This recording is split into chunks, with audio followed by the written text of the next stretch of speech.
Starting a conversation. The best time to start a conversation is when you are next to someone who is not moving.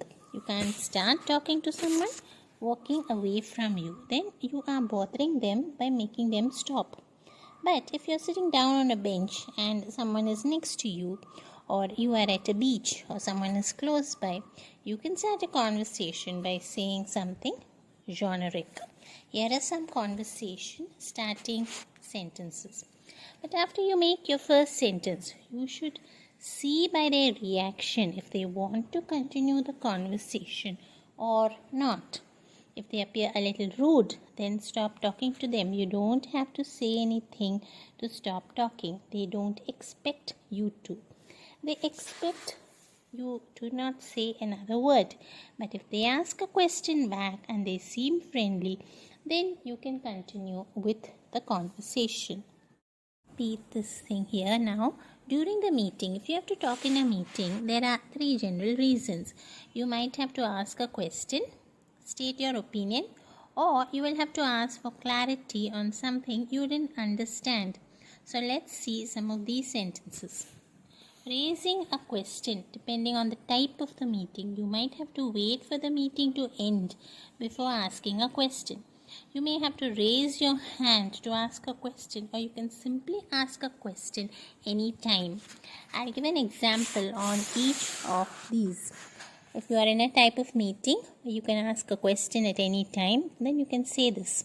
I have a question. Why is marketing not handling the portion on end user analysis? They usually did this work in the past.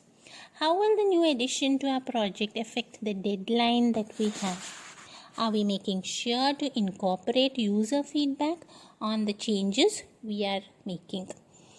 Then select stating your opinion.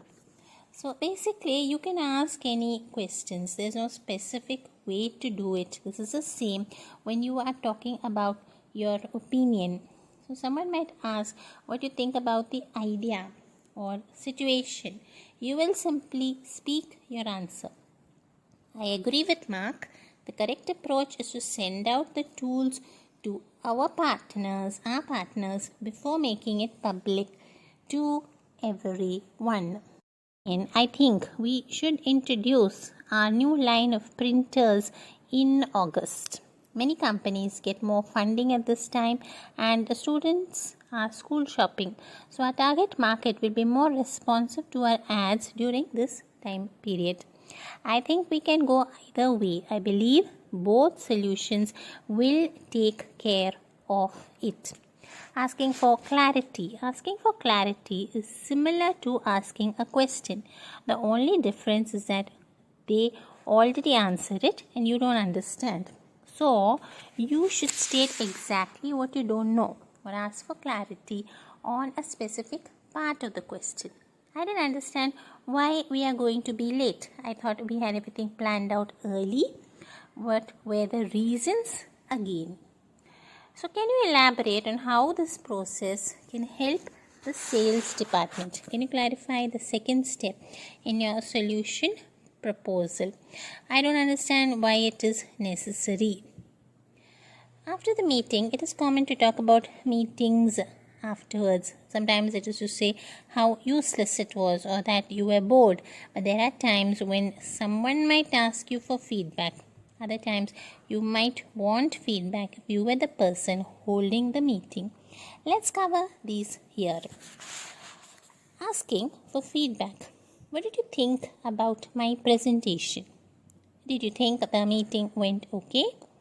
Can you provide feedback on the meeting we just had? Did you find the meeting useful? Did the meeting help to clarify the current situation? Is there any part of our discussion during the meeting that you are still unsure about?